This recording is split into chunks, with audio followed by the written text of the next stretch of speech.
नमस्कार मित्रों, मकर संक्रांति से बहुत सारे नेक नियम लिए जाते हैं। उन्हीं में से एक नियम है धर्म राज्य की कहानी सुनना। यह कहानी आप 7 दिन, सवा महीने या फिर 1 वर्ष सुनकर उद्यापन कर सकते हैं। इस वीडियो में हम आपको धर्म राज्य की कहानी सुना रहे हैं, जो कि आप हर रोज मकर संक्रांति से सुनना शुरू कर सकते हैं। कहानी इस प्रकार से है। धर्मराज की कहानी। एक बुढ़िया माई थी, व्रत नियम रखती। एक दिन उसे भगवान के घर से यमदूत लेने आए। बुढ़िया माई यमदूतों के साथ चली गई। आगे गहरी नदी बह रही थी। बुढ़िया माई डूबने लगी। तब यमराज जी ने पूछा, मैया गाय दान की है?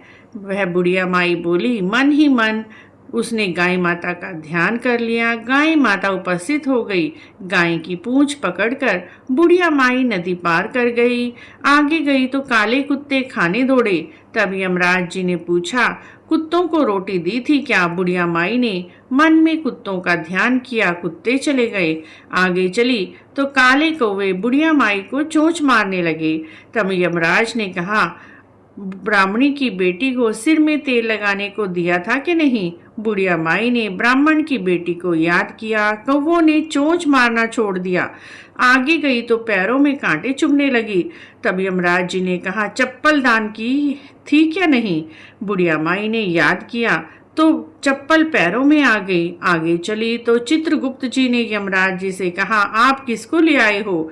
तब यमराज जी ने कहा, बुढ़िया माई के दान पुण्य तो बहुत किए हैं, परंतु धर्मराज जी का कुछ नहीं किया, इसीलिए आगे के द्वार बंद है। तब बुढ़िया माई बोली, मुझे 7 दिन के लिए धरती पर जाने की आज्ञा दो। 7 दिनों तक कहानी सुनकर उद्यापन करके मैं वापस आऊंगी। बुढ़िया माई धरती पर वापस आ गई। पूरे गांव में खबर फैल गई, बुढ़िया माई भूतनी का रूप धर के आई है। जब वह अपने घर गई, बेटे बहू ने भूतनी समझकर घर के द्वार बंद कर दिए।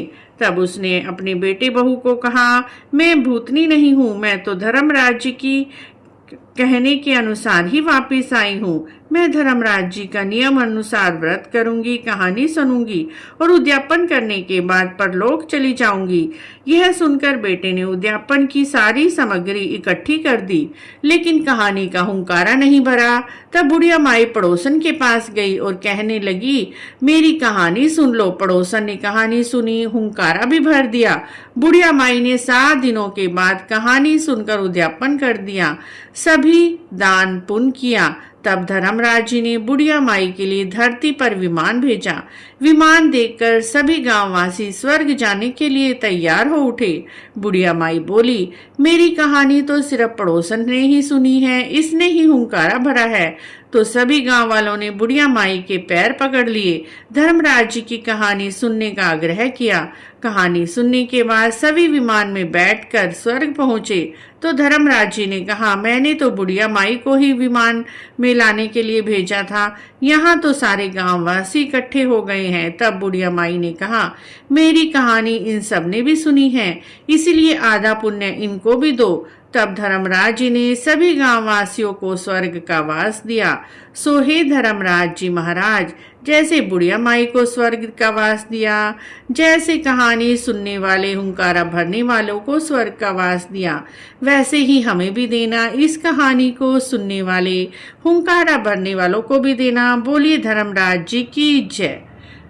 आपको धर्मराज जी की कहानी अच्छी लगी है तो आप हमारे चैनल को जरूर सब्सक्राइब करें, लाइक करें, वीडियो को शेयर भी करें।